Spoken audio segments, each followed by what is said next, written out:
देखेंगे polynomial. Last year 9th class में हम लोगों ने पॉलिनोमियल देखे थे, उसके टाइप्स देखे थे। यहाँ पर भी हम लोग लीनियर पॉलिनोमियल, ये x प्लस बी का फॉर्म होता है। सेकेंडली क्वाड्रेटिक पॉलिनोमियल, जिसको हम बोलते हैं क्वाड्रेटिक, वो होता है ax² plus bx plus c। और अगर हम लोग क्यूबिकल पॉलिनोमियल देखते हैं, क्यूबिकल पॉलिनोमियल ये होता है हमारा ax³ plus bx² plus cx plus d। इनको हम लोग बोलते हैं पॉलिनोमियल्स। इसको लीनियर क्योंकि इसकी डिग्री 1 है, इसकी डिग्री 2 है, इसलिए क्वाड्रेटिक पॉलिनोमियल। ये क्यूबिकल पॉलिनोमियल क्योंकि इसकी डिग्री 3 है। अब इनके जीरोज हम लोगों को देखना है।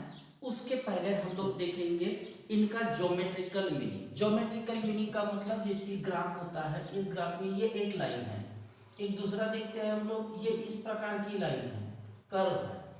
एक और देख लेते हैं, ये इस प्रकार का होगा। तो इनके जीरोज कैसे होंगे? तो जितना इस एक्स एक्सिस को ये कर्व कट करेगा उतने उसके जीरो होंगे।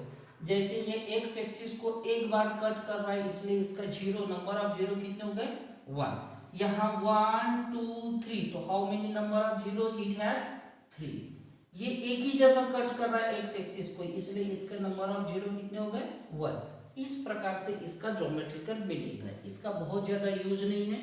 अब हम लोग देखेंगे कि इनके जीरोज और जो कोएफिशिएंट्स है, ये कोएफिशिएंट्स में रिलेशन किस प्रकार से होता है, जीरोज और उनके कोएफिशिएंट्स। अब इसका जीरोज की अगर हम लोग बात करते हैं तो यहाँ हमको मिलता है 0 minus B divided by A. ये हो गया इसका जीरो। तो हम लोग what is the relation between the zero is equals to minus कोई constant term divided by coefficient of X. इस प्रकार से इसको हम लोग डिनोट करेंगे। अब हम लोग क्वाड्रेटिक इक्वेशन के जीरो के बारे में यहाँ पर डिस्कस करेंगे। क्वाड्रेटिक पॉलिनोमियल देखेंगे। एक एग्जांपल मैं इस प्रकार से लेता हूँ, twice x² minus 8x plus 6। ये हो गया हमारा क्वाड्रेटिक पॉलिनोमियल। तो सबसे पहले हम लोग क्या करेंगे, इसके जीरोज निकालेंगे, यानी फैक्टराइजेशन मेथड की वजह से। तो हम सबसे पहले तो 2 कॉमन ले सकते हैं। हमारे पास में मिला यहाँ पर x² माइनस 4x प्लस 3। अब यहाँ 2 एज इट इज, 3 के से 2 पास करो, जिनका सम -4 आना चाहिए, तो कौन सा होगा?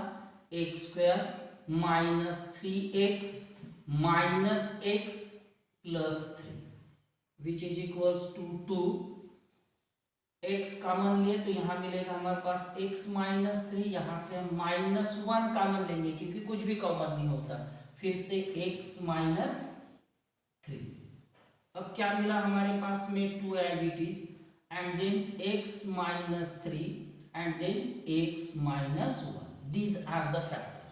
So what are the zero? Therefore zeros are कौन से हो गए जीरो हमारे पास में? एक हो गया 3 और दूसरा हो गया 1।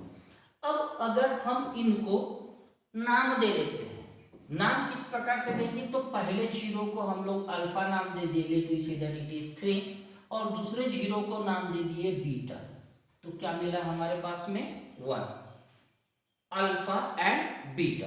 अब यहां पर एक पर्टिकुलर रिलेशन देखते हैं, sum of zero, sum of zero that is alpha plus beta.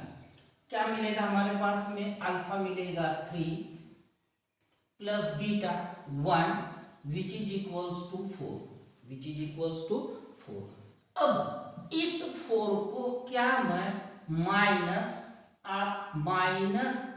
Divided by 2 इस प्रकार से लिख सकता हूं। रीअरेंज किया, देखो 2 4 जा 8, माइनस माइनस प्लस आ गया बराबर। अब इसको क्या हम लोग -8 कहां पर है? यहां देखो, तो x का कोएफिशिएंट है, तो यहां हम लिखेंगे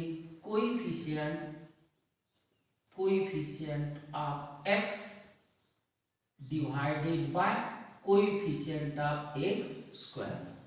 अब अगर इस क्वाड्रेटिक को मैं स्टैंडर्ड फॉर्म में लेता हूं। कौन से फॉर्म में? A X square plus B X plus C के फॉर्म में अगर लेता हूं तो क्या कोएफिशिएंट ऑफ एक्स यानी बी की वैल्यू -8 है।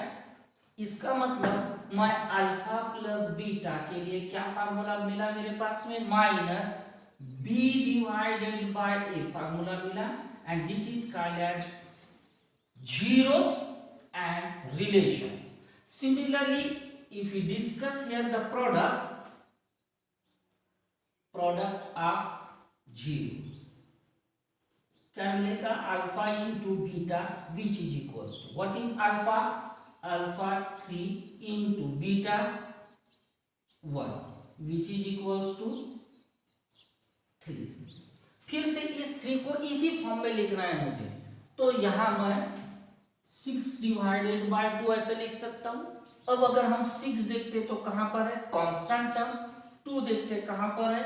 a की जगह है, that is the coefficient of x square. इसका मतलब product of the zero is equals to 6। कहां है 6? फिर से देखो, c, that is c divided by a। This is our next form. इसका मतलब any quadrilateral, that is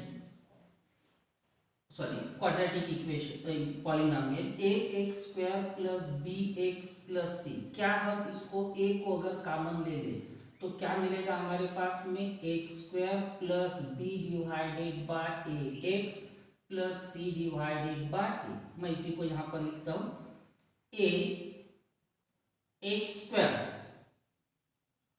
plus अब b डिवाइडेड बाय a को अगर मैं थोड़ा सा यहाँ पर minus of b divided by a x plus c divided by a, इस प्रकार से लिख सकते हैं।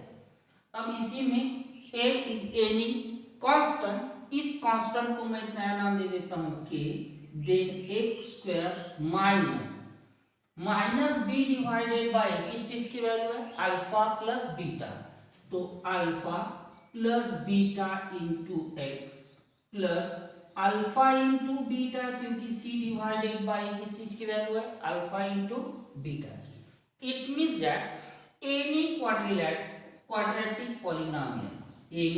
quadratic polynomial that is ax square plus bx plus c is also written as k time x square minus alpha plus beta x plus alpha into beta, that is this is in the form of coefficient while this is in the form of the zeros of the polynomial. इसका मतलब अगर हमारे पास में zero पता है या तो फिर उनका सम और प्रोडक्ट पता है तो भी हम क्वाड्रेटिक पॉलिनोमियल लिख सकते हैं, या अगर हमारे पास में ओनली जीरोस दिए मतलब अल्फा एंड बीटा दिया है तो भी हम लोग यहाँ पर किसी भी क्वाड्रेटिक पॉलिनोमियल को लिख सकते हैं।